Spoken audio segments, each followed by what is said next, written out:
عجب ہے پورنوار خیر المدارس، خدا کا ہے گلزار خیر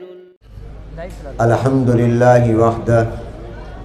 والصلاة والسلام علی من لا نبی بعدہ ولا رسول بعدہ ولا معصوم بعدہ ولا امت بعد امتی ولا کتاب بعد کتابی اما بعد فاعوذ باللہ من الشیطان الرجیم بسم اللہ الرحمن الرحیم وَإِذْ جَعَلْنَا الْبَيْتَ مَثَابَةً لِلنَّاسِ وَأَمْنًا وَاتَّخِذُوا مِن مَّقَامِ إِبْرَاهِيمَ مُصَلًّى وقال اللہ تبارک وتعالی وَأَتِمُّوا الْحَجَّ وَالْعُمْرَةَ لِلَّهِ وقال اللہ تبارک وتعالی إِنَّ أَوَّلَ بَيْتٍ وُضِعَ لِلنَّاسِ لَلَّذِي بِبَكَّةَ مُبَارَكًا وَهُدًى لِلْعَالَمِينَ فیہ آیات بینات مقام ابراہیم ومن دخلہ کان آمنا صدق اللہ العظیم وصدق رسولہ النبی الکریم ونحن علی ذلک لمن الشاہدین والشاکرین والحمد للہ رب العالمین۔ قابل صد احترام معزز محترم برادران اسلام، خواتین اسلام، السلام علیکم ورحمۃ اللہ تعالی وبرکاتہ۔ یہ مختصر اور باوقار تقریب ہمارے محترم بھائی حافظ شان صاحب کے حج بیت اللہ کی اور زیارت حرمین شریفین کے سفر سے واپسی پر منعقد ہو رہی ہے۔ مجھے بھی اللہ تعالیٰ نے اپنے فضل و کرم سے اس سال حج کی سعادت بخشی۔ حافظ شان صاحب نے مدینہ منورہ میں ہی مجھ سے یہ وعدہ لیا کہ آج کی اس تقریب میں شرکت کروں۔ میں کل ہی واپس پہنچا ہوں اور یہ مجھ سے ایک دو دن پہلے ملتان واپس پہنچے ہیں۔ اللہ تبارک و تعالی تمام حاجیوں کے حج کو اپنی بارگاہ میں قبول فرمائے۔ دنیا بھر سے خوش نصیب جن افراد نے، خواتین و حضرات نے اس سال حج کی سعادت حاصل کی، ان کی تعداد 10 لاکھ سے زائد تھی۔ اگرچہ کووڈ سے پہلے 25 سے 30 لاکھ فرزندان توحید فریضہ حج ادا کرتے تھے، مگر کرونا کی وجہ سے احتیاطی تدبیر کے طور پر حکومت سعودیہ نے اس سال 1 ملین یعنی 10 لاکھ مسلمانوں کو حج کے لیے آنے کی اجازت دی تھی۔ ان کا پروگرام اور منصوبہ آئندہ سال اس تعداد میں اضافے کا ہے اور پھر 2030 تک غالباً ان کا ہدف اور ٹارگٹ یہ ہے کہ 5 ملین یعنی 50 لاکھ مسلمان دنیا بھر سے ہر سال حج بیت اللہ کے لیے آئیں۔ حج اسلام کے بنیادی ارکان میں سے ایک اہم رکن ہے۔ اسلام کی بنیاد 5 چیزوں پر ہے۔ نمبر 1، زبان سے اقرار کرنا اور گواہی دینا کہ اللہ تعالیٰ کے سوا کوئی معبود نہیں، جناب نبی کریم صلی اللہ علیہ وسلم اللہ تعالیٰ کے رسول، نبی، پیغمبر اور آخری پیغمبر ہیں۔ دوسرا، 5 وقت کی نماز قائم کرنا۔ تیسرا، رمضان المبارک کے روزے رکھنا۔ چوتھا، زکوٰۃ دینا، اور 5واں حج کرنا۔ میں کہا کرتا ہوں کہ عام طور پر انسان جہاں رہتا ہے وہاں رہتے ہوئے 4 پر تو عمل کر سکتا ہے، 5واں اپنے گھر رہتے ہوئے نہیں کر سکتا۔ کلمہ طیبہ جہاں ہے وہاں پڑھ لیا، کلمہ شہادت کا بار بار ذکر اور ورد انسان جہاں بھی ہو کر لیتا ہے، نماز بھی جہاں ہے وہاں قائم کر لی، روزہ بھی اپنے گھر میں رہ کر رکھ لیا، زکوٰۃ بھی اپنے علاقے اپنے گھر میں ہی دے دی، اس کے لیے کہیں جانا نہیں پڑتا، مگر حج اپنے شہر وطن گھر میں نہیں ہوتا، اس کے لیے جانا پڑتا ہے۔ اس کے لیے اپنے وطن کو، اپنے ماں باپ کو، اپنے بیوی بچوں کو، اپنے کاروبار کو، اپنے دکان کو، دفتر کو، اپنی فیکٹری اور کارخانے کو چند دنوں کے لیے چھوڑنا پڑتا ہے۔ گویا حج قربانی مانگتا ہے، اس لیے حج اور قربانی دونوں اللہ نے ساتھ ساتھ رکھے ہیں۔ جن دنوں میں حج ہوتا ہے انہی دنوں میں قربانی ہوتی ہے۔ حج اگرچہ ایک دن پہلے 9 تاریخ کو ہوتا ہے اور اس کے بعد پھر جانور کی قربانی انسان 10، 11، 12 کو دیتا ہے، لیکن حج خود قربانی ہے، اس لیے کہ حج کے اندر جانے والا اپنے گھر کو چھوڑ کر جا رہا ہے، اپنا آرام قربان کر رہا ہے، اپنا کاروبار چھوڑ رہا ہے، اپنا وطن چھوڑ رہا ہے، اور حج پر کوئی اپنے پیسے اور دولت کی بنیاد پر نہیں جاتا، اللہ کے بلاوے کی بنیاد پر جاتا ہے۔ کتنے مالدار اربوں پتی کروڑوں پتی لوگ ہیں جن کو اب تک حج کی توفیق نہیں ہوئی، اور کتنے ایسے درویش اور فقیر اور غریب ہیں جن کو اللہ ہر سال بلا لیتا ہے، ہر حج پر بلا لیتا ہے۔ یہ بات جو کہی جاتی ہے کہ جس کا بلاوا ہوتا ہے وہی جاتا ہے، یہ غلط نہیں ہے، بلکہ یہ حقیقت ہے اور واقعہ ہے۔ جس کا بلاوا ہوتا ہے اس کے لیے اللہ تعالیٰ آخری وقت میں بھی انتظام کر دیتا ہے، اور جس کا بلاوا نہیں ہوتا وہ تمام تر وسائل کے باوجود رہ جاتا ہے۔ تو آج کی اس تقریب میں حافظ شان صاحب اور تمام حجاج جن کو اللہ نے حج کی توفیق عطا فرمائی، مجھ سمیت ان سب کو سب سے پہلے تو یہ کام کرنا چاہیے کہ وہ اللہ تعالیٰ کا شکر ادا کریں کہ اللہ تعالیٰ نے اپنے فضل اور کرم سے حرمین شریفین کی زیارت کی توفیق عطا فرمائی، عرفات، مینا، مزدلفہ میں پہنچ کر حج کے مناسک ادا کرنے کی، مکۃ المکرمہ پہنچ کر حج کا فریضہ ادا کرنے کی توفیق عطا فرمائی، اور پھر اللہ نے مدینہ منورہ میں جناب نبی کریم حضور اکرم صلی اللہ علیہ وسلم کی خدمت میں حاضری اور صلاۃ و سلام پیش کرنے کی سعادت بخشی، اور اپنے گھر کا طواف کرایا اور اپنے محبوب کے گھر پہنچایا۔ تو اس پر سب سے پہلے تو اللہ کا شکر ادا کرنا چاہیے۔ جب بھی اللہ کسی عبادت کی توفیق دے تو اس پر تکبر اور فخر نہیں کرنا چاہیے، بلکہ شکر کرنا چاہیے، اور اس کو اپنا کمال نہیں بلکہ اللہ تعالیٰ کا فضل اور کرم سمجھنا چاہیے۔ جانشین پیغمبر، امام الصحابہ، خلیفہ بلا فصل، مزاج شناس رسول سیدنا صدیق اکبر رضی اللہ تعالیٰ عنہ نماز پڑھنے کے بعد الحمدللہ کہہ کر اللہ کا شکر ادا کیا کرتے تھے کہ اللہ اگر آپ توفیق نہ دیتے تو میں نماز نہ پڑھ سکتا،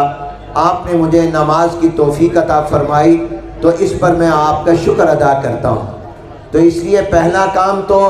تمام حاجیوں کو یہ کرنا چاہیے کہ وہ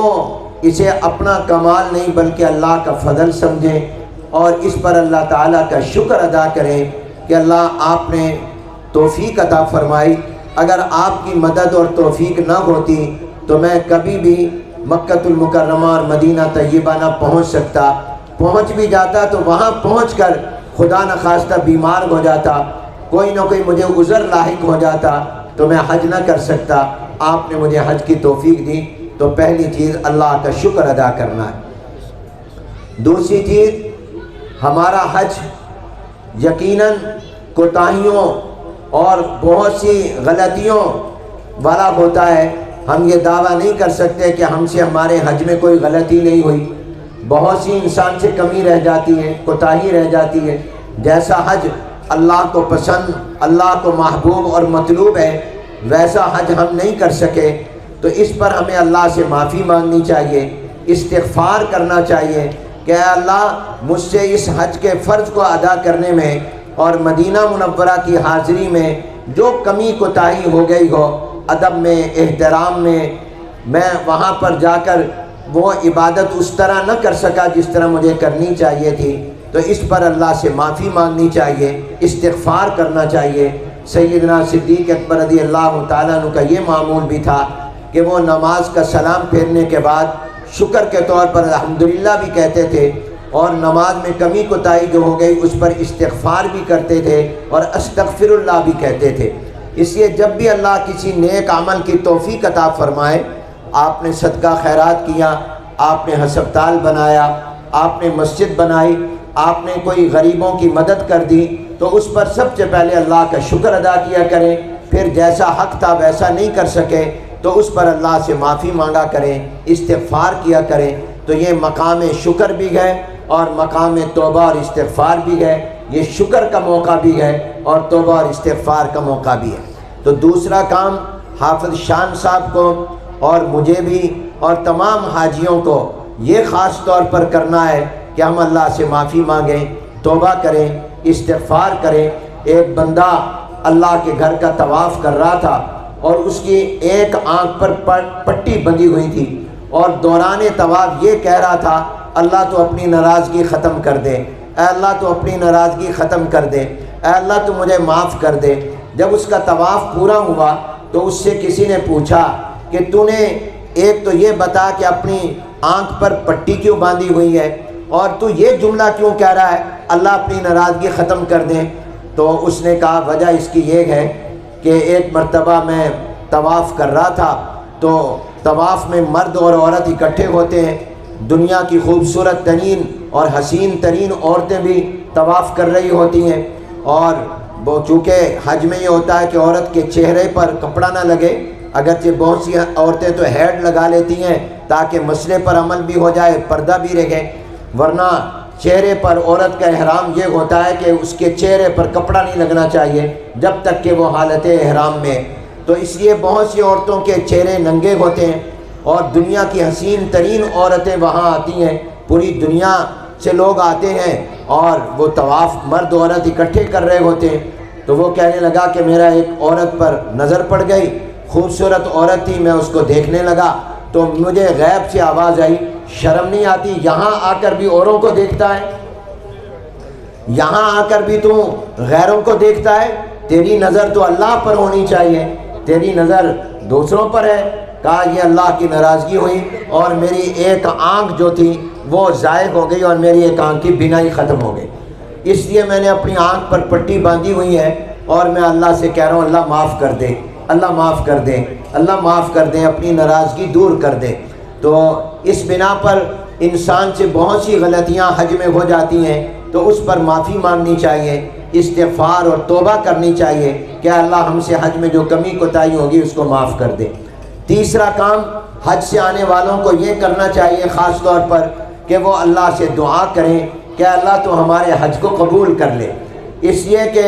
قبول اللہ نے کرنا ہوتا ہے، ہمارا کام عبادت کرنا ہے، مگر ہمیں ڈرتے رہنا چاہیے کہ پتہ نہیں میرا یہ عمل اور نیکی قبول ہوئی ہے یا نہیں ہوئی۔ حضرت ابراہیم علیہ السلام اور اسماعیل علیہ السلام نے جب یہی بیت اللہ اور خانہ کعبہ بنایا تو اس کو بنانے کے بعد دعا یہ کی، ربنا تقبل منا انک انت السمیع العلیم، اے اللہ ہماری اس محنت اور کاوش کو قبول کر لے۔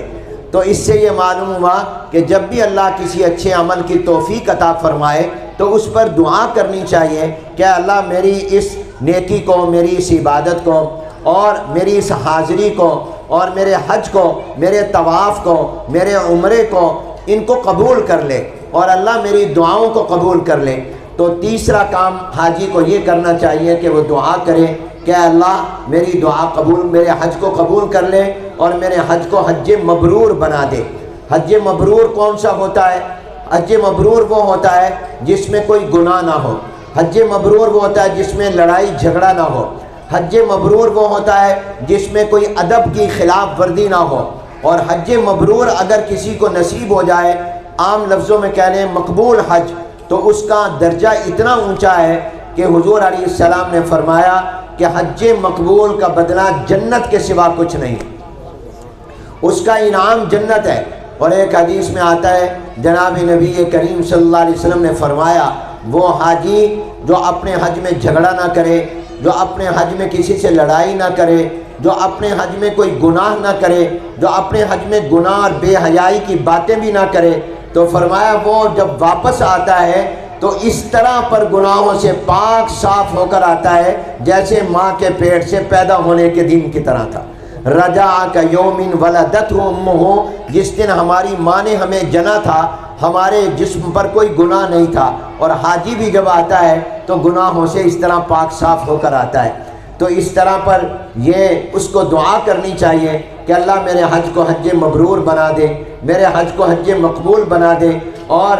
پھر حاجی کا اتنا اونچا مقام ہے کہ مجھے اور آپ کو حکم دیا گیا کہ جب حاجی آئے تو اس سے مصافحہ کرو، اس کے گلے لگو، اس کو معانقہ کرو اور اس سے درخواست کرو کہ میرے لیے دعا کر، کیونکہ حج کر کے آنے والے کی دعا اللہ رد نہیں کرتا، اس کی دعا قبول فرما لیتا ہے۔ تو مجھے اور آپ کو یہ حکم ہے اللہ کا کہ جب حاجی آتا ہے تو حضور علیہ السلام نے فرمایا اس سے دعا کا کہو، اس سے ملاقات کرو، اس کا مصافحہ کرو، اس سے معانقہ کرو۔ کیوں؟ اس لیے کہ ہم نے تو بیت اللہ نہیں دیکھا جو یہاں رہ گئے، جو نہیں جا سکے، کم از کم اس کو دیکھ لیں جو بیت اللہ دیکھ کر آ رہا ہے۔ جو لوگ اس سال نہیں جا سکے انہوں نے مدینہ پاک نہیں دیکھا، حضور علیہ السلام کا روضہ مبارک نہیں دیکھا، گنبد خضرا کو اس سال نہیں دیکھا، تو جو دیکھ کر آ رہا ہے اس کو تو دیکھ لو۔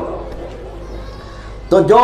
اپنے ہاتھ بیت اللہ سے لگا کر آ رہا ہے، جو خانہ کعبہ سے لگا کر آ رہا ہے، جو حضور علیہ السلام کی مسجد نبوی سے ہو کر آ رہا ہے، تم اس کے سینے کے ساتھ اپنا سینہ لگا لو، تم اس کے ہاتھوں کے ساتھ ہاتھ اس میں ڈال لو، مصافحہ کر لو۔ عورتیں عورتوں سے کر لیں اور مرد مردوں سے کر لیں۔ حج پر جانے والی عورتیں بھی ہیں، حج پر جانے والے مرد بھی ہیں، مرد مردوں سے ہی مصافحہ معانقہ کریں اور دعا کا کہیں۔ اور دعا کا تو سب سے کہا جا سکتا ہے، عورتیں عورتوں سے مصافحہ کریں جو حج کر کے آ رہی ہیں، ان سے معانقہ کر لیں اور دعا کا ان سے کہیں۔ حضور علیہ السلام نے فرمایا اس کی دعا اللہ تعالیٰ رد نہیں کرتے۔ جو حاجی آپ کے لیے دعا کرے گا انشاءاللہ اللہ تعالیٰ اس کی دعا قبول فرما لیں گے، اس لیے کہ وہ کہاں سے ہو کر آ رہا ہے، اس پر آپ غور کریں۔ آپ یہ دیکھیے میرے دوستوں اور بھائیوں کہ اللہ نے مکہ المکرمہ میں ظاہری کشش کا کوئی سامان نہیں رکھا۔ خود قرآن کریم میں اللہ کہہ رہے ہیں کہ یہ تو مکہ المکرمہ وہ شہر ہے جہاں کھیتی باڑی بھی نہیں ہوتی، جہاں درخت بھی نہیں ہوتے، جو وادی غیر ذی زرع ہے، اور جہاں پر کھیتی باڑی نہ ہو وہاں پانی بھی نہیں۔ اس لیے یہ زمزم کا کنواں اللہ نے نکالا تھا اور یہ حضرت اسماعیل علیہ السلام کی پاؤں کی ایڑی کی رگڑ سے نکالا تھا، وہاں تو پانی بھی نہیں تھا۔ اور وادی غیر، اس لیے جو لوگ مکہ المکرمہ جاتے ہیں اس کے پہاڑ بھی خشک ہیں، بالکل پتھر ہیں، ان پہاڑ، وہ پہاڑ مری کی طرح کے نہیں ہیں، آپ کے سوات کے علاقے کی طرح کے پہاڑ نہیں ہیں کہ اس پر سبزہ ہو۔ اور خود خانہ کعبہ میں اللہ نے ظاہری طور پر کوئی ایسا سامان نہیں رکھا جو حسن کا اور کشش کا ہو، اس لیے کہ وہ تو آپ دیکھیں پتھر لگے ہوئے ہیں، اور جتنا غلاف کعبہ اوپر اٹھایا ہوا ہے پتھر نظر آتے ہیں، ان پتھروں کے اندر بھی کوئی پتھر ایسا نہیں ہے جو بالکل سیدھا ہو، بلکہ کس میں گڑے بھی ہیں، تو پتھر ہیں، کالے پتھر ہیں، اس پر کالے رنگ کا غلاف اور کپڑا پڑا ہوا ہے۔ لیکن سچی بتاؤ میرے بھائیوں، جتنے بھی یہاں مائیں بہنیں بیٹھی ہیں اور آپ بیٹھے ہیں، آپ بتاؤ اس بیت اللہ اور خانہ کعبہ اور وہ مکہ المکرمہ جہاں ظاہری کشش کی کوئی چیز نہیں ہے، جہاں کوئی سرسبز و پہاڑ نہیں ہے، جہاں کا موسم ٹھنڈا نہیں ہے، جہاں کا گرم ترین موسم ہے، جہاں پتھر ہیں، جہاں کے پہاڑ بھی کالے پتھروں کے ہیں، اور خود بیت اللہ میں بھی ظاہری طور پر کوئی کشش کی نہیں ہے، مگر اللہ نے اس کو ایسا بنا دیا کہ مقناطیس میں وہ کشش نہیں ہے جو خانہ کعبہ میں کشش ہے، جو بیت اللہ میں کشش ہے۔ جب کوئی بوڑھا، کوئی بیمار، کوئی کمزور بھی وہاں پہنچتا ہے اور اس کی پہلی نظر خانہ کعبہ پر پڑتی ہے، اس کی ساری تھکاوٹ دور ہو جاتی ہے۔ کیا بوڑھا، کیا جوان، کیا بچہ، کیا مرد، کیا عورت، کیا امیر، کیا غریب، اس کا دل چاہتا ہے میں بیت اللہ کو دیکھتا ہی رہوں، بیت اللہ کو دیکھتا ہی رہوں۔ ہمارے ایک عالم دین تھے، محدث العصر، حضرت مولانا سید محمد یوسف بن نوری رحمۃ اللہ علیہ، وہ سال میں 2 مرتبہ حرمین شریفین جاتے تھے، ایک مرتبہ رمضان المبارک میں اور دوسرا حج کے موقع پر خود ایک دن فرمانے لگے کہ بھی میں تو بوڑھا ہو گیا، میرے تو گھٹنوں میں درد ہے، مجھ سے تو زیادہ چلا نہیں جاتا، میں یہاں آ کر زیادہ طواف نہیں کر سکتا، زیادہ عبادت نہیں کر سکتا، تو میں کیوں آتا ہوں یہاں پر؟ یہاں میں کیا کرنے آتا ہوں؟ اس لیے کہ میں زیادہ عبادت تو کر نہیں سکتا۔ پھر خود ہی فرمانے لگے کہ میں تو آتا ہوں دو وجہ سے، ایک بیت اللہ کو دیکھنے کے لیے کہ خانہ کعبہ کو دیکھتا ہی رہوں، گنبد خضرا کو دیکھتا ہی رہوں۔ لکھا ہے کہ جو طواف کرنے کی طاقت نہ رکھتا ہو، بڑھاپے یا بیماری یا عذر کی وجہ سے، اللہ تعالیٰ اس کو بیت اللہ کے دیکھنے پر بھی طواف کا ثواب عطا کر دیتے۔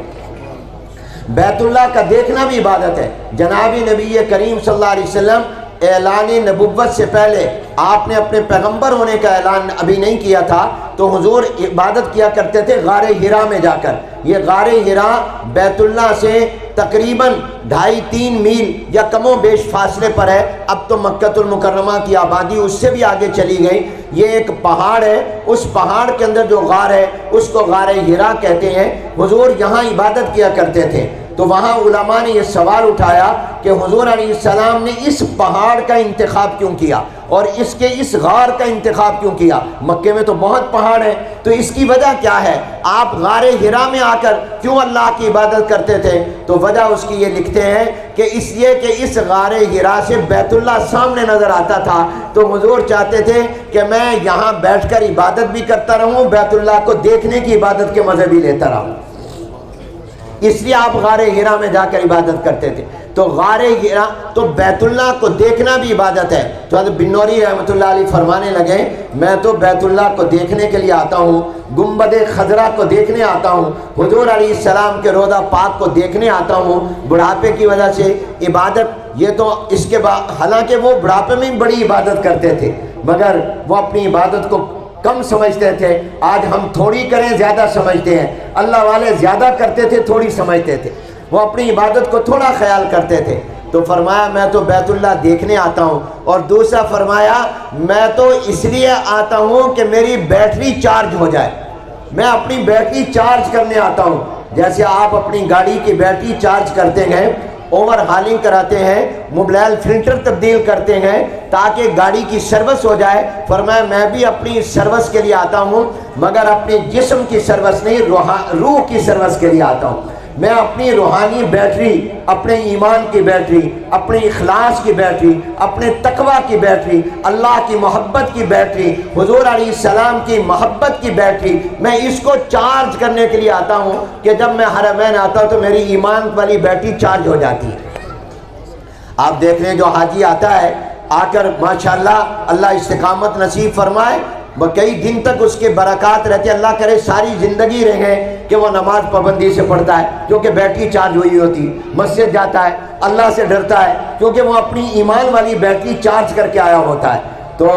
یہ ہمارے حافظ شان صاحب کی بیٹری چارج ہوئی ہے، اور جتنے بھی حاجی مرد عورت آئے ہیں وہ اپنی بیٹری چارج کرا کے آئے ہیں۔ اب اللہ کرے یہ چارج رہے، اس کو پھر دوبارہ ڈاؤن نہ ہونے دینا۔ تو اس لیے میرے دوستوں اور بھائیوں، یہ اللہ کی بہت بڑی نعمت ہے، یہ جو اللہ نے حج کی توفیق عطا فرمائی ہے۔ اب حج ہمارا قبول ہوا کہ نہیں یہ تو اللہ کو پتہ ہے، مگر اس کی کوئی نشانی تو ہوگی۔ تو علماء نے لکھا ہے کہ آپ کا حج قبول ہے یا نہیں، اس کی نشانی یہ ہے کہ آپ یہ دیکھیں کہ حج سے پہلے والی زندگی اور حج کے بعد والی زندگی میں کوئی چینج، تبدیلی اور انقلاب آیا کہ نہیں آیا۔ اگر حج سے پہلے والی زندگی میں اور حج کے بعد والی زندگی میں تبدیلی آ گئی، انقلاب آ گیا، چینج آ گئی، تو اب یقین کر لو کہ تمہارا حج قبول ہو گیا۔ کیسے؟ حج سے پہلے نماز کی پابندی نہیں تھی، اب نماز چھوڑتا نہیں۔ حج سے پہلے جھوٹ بولتا تھا، اب جھوٹ نہیں بولتا کہ مجھے حاجی لوگ کہتے ہیں یہ کیا، یہ تو بہت بڑا غلط ہوگا کہ اللہ کے گھر اور پیغمبر کے ساتھ نسبت ہو گئی اور میں جھوٹ بولوں۔ پہلے لوگوں کا حق مارتا تھا، اب حق نہیں مارتا۔ پہلے زمین دباتا تھا، اب نہیں۔ جھوٹی گواہیاں قسمیں کھاتا تھا، اب نہیں۔ پہلے لوگوں کو دھوکہ دیتا تھا، اب دھوکہ نہیں دیتا، پہلے ڈاج دیتا تھا، اب ڈاج نہیں دیتا، حقوق اللہ اور حقوق العباد میں کمی کرتا تھا، اب کمی نہیں کرتا، پہلے خیانت اور بددیانتی کرتا تھا، اب نہیں کرتا، پہلے چوری کرتا تھا، اب چوری نہیں کرتا، پہلے ڈاکے مارتا تھا، اب ڈاکہ نہیں مارتا، پہلے شراب پیتا تھا، اب شراب نہیں پیتا، پہلے سودی کاروبار کرتا تھا، اب سودی کاروبار سے توبہ کر لی، پہلے گناہ کے کاموں میں شریک رہتا تھا، اب گناہ سے بچتا ہے۔ تو اگر حج سے پہلے اور حج کے بعد والی زندگی میں تبدیلی آ گئی تو یہ دلیل ہے اس بات کی کہ اللہ نے حج قبول کر لیا،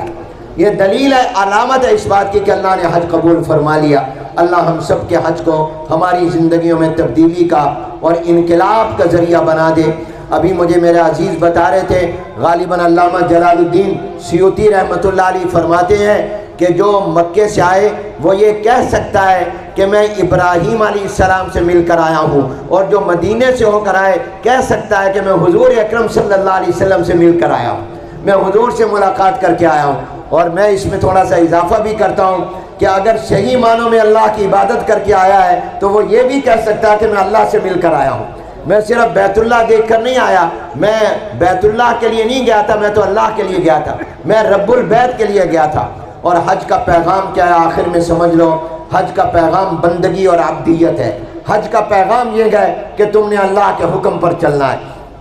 اللہ کی ماننی ہے۔ ابھی آپ حاجیوں سے پوچھیں، آپ میں سے بھی بہت سے لوگوں نے حج کیا، یہ حاجی جب عرفات کے میدان میں 9 تاریخ کو گئے اور عرفات کے میدان کی مسجد میں جا کر انہیں نماز ظہر پڑھی، اس امام کے پیچھے پڑھی جنہوں نے حج کا خطبہ دیا، یا مسجد سے باہر کھڑے تھے یا اندر جہاں بھی جگہ ملی، مگر نماز اس مسجد کے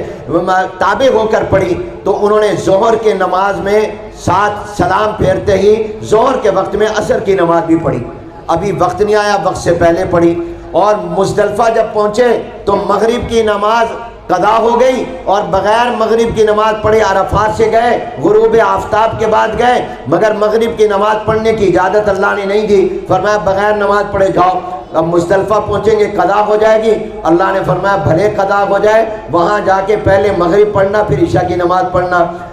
اللہ نے ایک نماز وقت سے پہلے، ایک نماز وقت کے بعد۔ اب حاجی کہتا ہے اللہ نماز وقت سے پہلے پڑھو تو ہوتی نہیں، اور وقت کے بعد پڑھو تو قضا ہوتی ہے، اس کا وہ ثواب نہیں، یہاں تو نے کیا کیا، میری زندگی کی پوری عادت بدل دی۔ تو اللہ فرماتے ہیں حاجی تو اپنی نماز کا بندہ نہیں، میرے حکم کا بندہ ہے، تو اپنے معمول کا بندہ نہیں، میرے حکم کا بندہ ہے۔ میں کہوں گا تو وقت کے اندر پڑھے گا، میں کہوں گا تو وقت سے پہلے پڑھے گا، میں کہوں گا تو وقت کے بعد پڑھے گا، جو میرے کہنے کے مطابق پڑھے گا وہ میری ہوگی، جو تو اپنی مرضی کے مطابق پڑھے گا وہ تیری ہوگی، وہ میری نہیں ہوگی۔ میں نے آج ہی مفتی صاحب سے مسئلہ پوچھا، میں نے کہا کہ عام طور پر عرفات سے جب حاجی مغرب کے بعد روانہ ہوتے ہیں بغیر نماز پڑھے تو چونکہ رش ہوتا ہے، بسوں میں آتے ہیں تو 11، 12، 1، 2 بج جاتے ہیں، 9، 10 تو بج ہی جاتے ہیں، مغرب کا وقت نکل جاتا ہے۔ لیکن ہم اس دفعہ چونکہ اللہ نے ہم ایسے مہمان بنا دیا وہاں کہ ہم جن کے مہمان تھے وہ الگ راستے سے ہمیں لے کر آئے، اور ہم مغرب کی نماز کے بعد نماز پڑھے بغیر، مغرب کا وقت ہو گیا تھا، غروب کے بعد وہاں سے نکلے تو ہم 20 منٹ میں مزدلفہ پہنچ گئے، اور جب ہم مزدلفہ پہنچے ابھی مغرب کا وقت تھا۔ تو اب میں نے آج مفتی صاحب سے پوچھا کہ مجھے بتاؤ مجھے کیا کرنا چاہیے تھا، کیا میں وہاں آ کر مغرب کی نماز مغرب کے وقت میں پڑھ لیتا اور عشاء کا وقت جب ہوتا عشاء پڑھتا، یا میں اس مغرب کے وقت میں مغرب پہلے پڑھ لیتا پھر عشاء پڑھ لیتا، گویا عشاء وقت سے پہلے پڑھتا، یا میں لیٹ کرتا مغرب کو، عشاء کا وقت ہو جاتا تو پھر میں پڑھتا۔ کیونکہ مسئلہ تو اب تک جو ہم کرتے آئے زندگی میں وہ تو یہ کرتے رہے کہ پہنچتے ہی عشاء کے وقت ہیں، جب ہم پہنچتے ہیں مزدلفہ میں تو اس وقت میں عرفات سے جب پہنچتے ہیں تو مغرب کا وقت ختم ہو چکا ہوتا ہے، 9 بجے، 10 بجے، 11 بجے، 12 بجے پہنچتے ہیں۔ مگر اس دفعہ ہم جن کے مہمان تھے ان میزبانوں نے ہمارے لیے ایسا انتظام کیا ہوا تھا، آگے پیچھے پولیس کی گاڑیاں تھیں، سڑک ایک مخصوص تھی، وہ اس سڑک سے ہمیں جب لے کر گئے تو ہم تو پہنچ گئے 20-25 منٹ میں مزدلفہ، ابھی مغرب کا وقت تھا۔ تو میں نے کہا مجھے کیا کرنا چاہیے تھا، یہ مسئلہ آج میں نے، اب مفتی بھی پریشان ہو گئے، وہ مفتی کہتے ہیں ہمیں تو آج تک یہ مسئلہ کبھی پیش ہی نہیں آیا تھا، کیونکہ ہم پہنچتے ہی اس وقت ہیں جب مغرب کا وقت ختم ہو چکا ہوتا ہے۔ میں نے کہا میرے ساتھ اس سال یہ ہوا ہے، اب مجھے بتاؤ مجھے کیا کرنا چاہیے، کیونکہ حضور علیہ السلام نے مزدلفہ میں آ کر عشاء کے وقت میں مغرب اور عشاء دونوں کو اکٹھے پڑھا ہے. مغرب کو لیٹ کر کے پڑھا, گویا بعد میں پڑھا, وقت گزر گیا تھا. عشاء کو اس کے وقت میں پڑھا. اب مجھے کیا کرنا چاہیے؟ حضور تو ظاہر ہے کہ اونٹوں پر آئے, پیدل آئے تھے, تو اس لیے دیر ہو گئی, مغرب کا وقت نکل گیا تھا. جب عرفات سے آپ نکلے, مزدلفہ پہنچے, تو مجھے مفتی صاحب نے کہا میں جا کے کتاب میں دیکھتا ہوں. میں نے کہا دیکھو جا کے, مجھے بتاؤ آ کر مجھے کیا کرنا چاہیے تھا. تو انہوں نے جب کتاب دیکھی تو میرے پاس کتاب لے کر آئے, فتوے کی کتاب, تو مجھے لا کر دکھایا. اس میں یہ مسئلہ لکھا ہے کہ اگر حاجی مزدلفہ میں مغرب کا وقت ابھی باقی ہو پہنچ جائے, تب بھی اس کو چاہیے مغرب کی نماز نہ پڑھے, انتظار کرے, عشاء کا وقت جب آ جائے تو پھر عشاء کے وقت میں پہلے مغرب پڑھے پھر عشاء پڑھے. کیونکہ آج اللہ چاہتا یہ ہے کہ اس نماز کو بعد میں پڑھو, اور عرفات میں چاہتا ہے کہ نماز وقت سے پہلے پڑھو. سبحان اللہ. یہ اللہ نے شریعت کے ضابطے بدل دیے حج کے لیے. یہ کیوں؟ یہ اس لیے تاکہ اللہ سمجھائے کہ تم میرے حکم کے بندے ہو,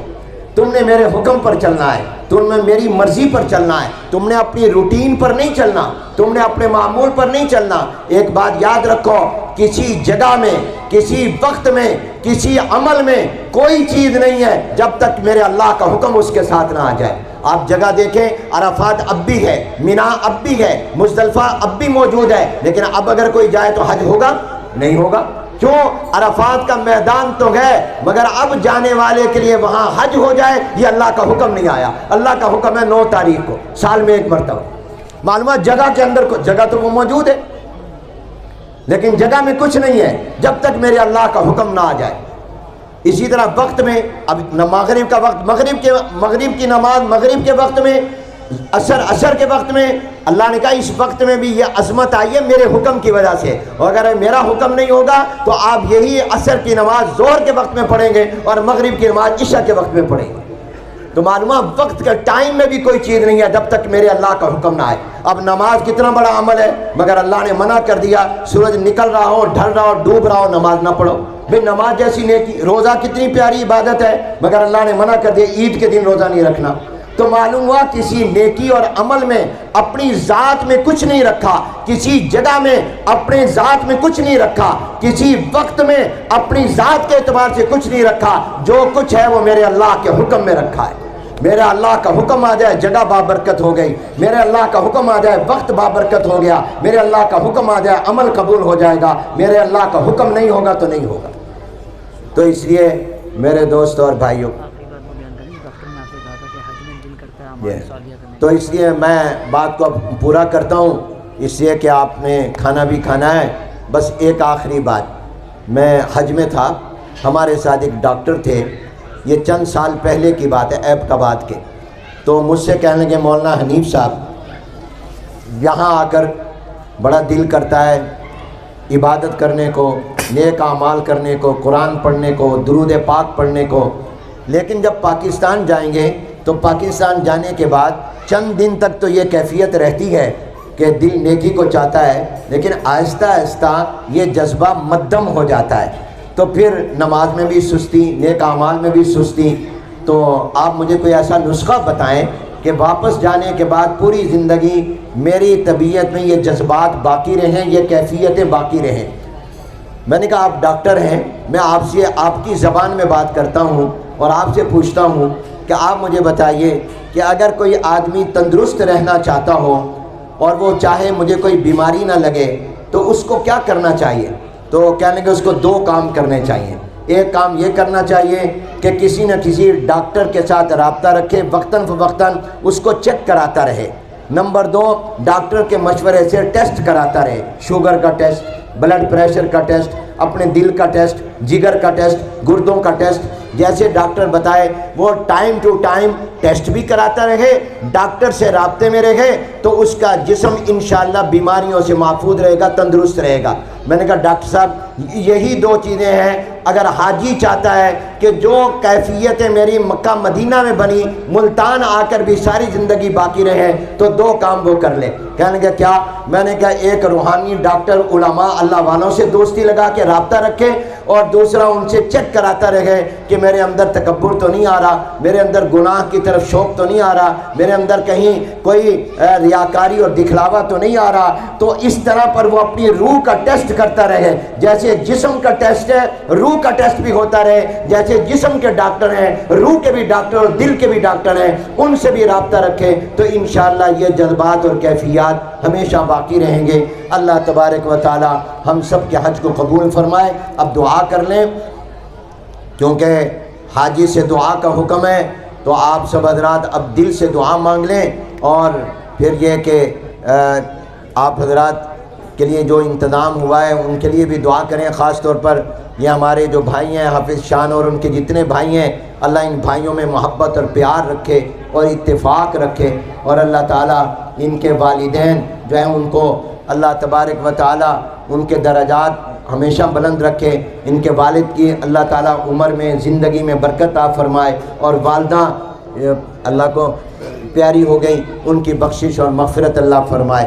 الحمدللہ رب العالمین والصلاة والسلام علی سید الانبیاء والمرسلین۔ عجب ہے پورنوار خیر المدارس، خدا کا ہے